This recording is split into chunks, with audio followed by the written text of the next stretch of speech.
The next question is from Archetype Athletics, and the question is your periodization solely focused on energy systems?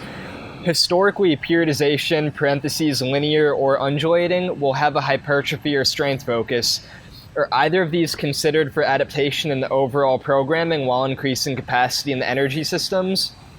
So I recorded 2 videos touching quite a bit on periodization theory already, so I won't go into our all-encompassing thoughts on periodization, limiter bridge performance model, dynamic programming, and all of that stuff. Instead, I'll just address the question directly. Are strength and hypertrophy factored into the energy system training periodization? So the way that I'm going to answer this question, the periodization model isn't focused on any of these things, where it's trying to take a whole organism approach. If you look at energy system training, strength training, hypertrophy training, they're all the same shit. You really can't draw a boundary between any of them because it's just artificial classification schemes.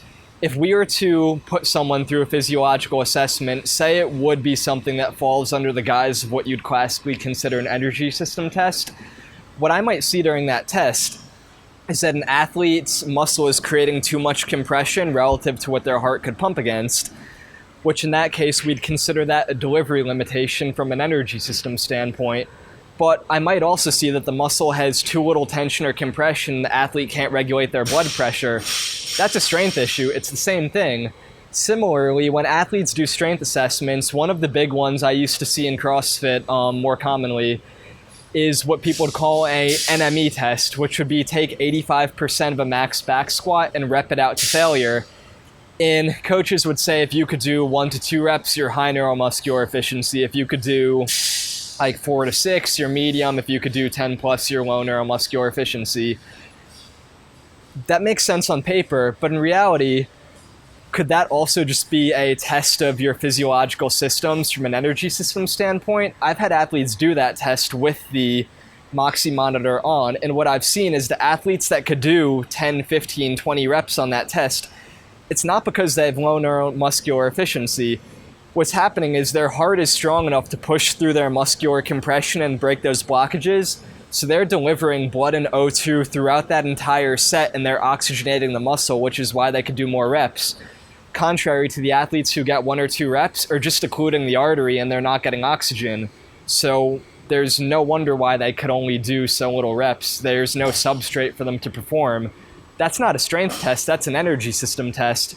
But you could see why that boundary is so messy and why it doesn't really make sense to classify. So whether we're trying to improve an athlete's strength, energy systems, or so forth, we need to look at it from a holistic approach. When I do physiological assessments, while they do look like energy system tests, I'm trying to figure out what the athlete's compensation patterns are as a whole, why they can't adapt properly to strength work, or why they can't get better at energy system work. Most of the times you find that everything ends up being connected in an intimate way. If I have an athlete who has a respiratory system limitation, oftentimes I'll see they can't gain strength or muscle mass that easily. But when I look under the hood, it's not because some innate neurological issue that you'd expect with strength, it's because they're over-oxygenating the muscle during strength work. So their strength work needs to look a lot different than someone that is a little bit more prone to succeeding in those areas. Whereas if we take a delivery limited athlete, these are the guys that are often a little bit more muscular, they gain mass and strength easily, but they have trouble with energy system work. Sometimes the reason for that is that their muscular tension is too great for what their heart could pump against.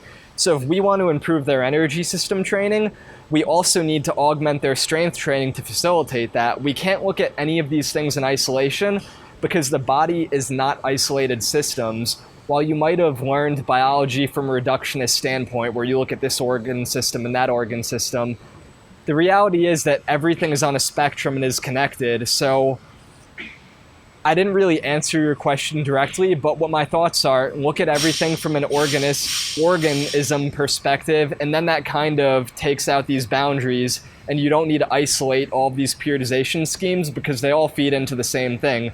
Find the physiological limitations, find the low-hanging fruit, take care of that, and then just keep repeating that from block to block. You could cut out all of the bullshit and micromanaging in your training cycles.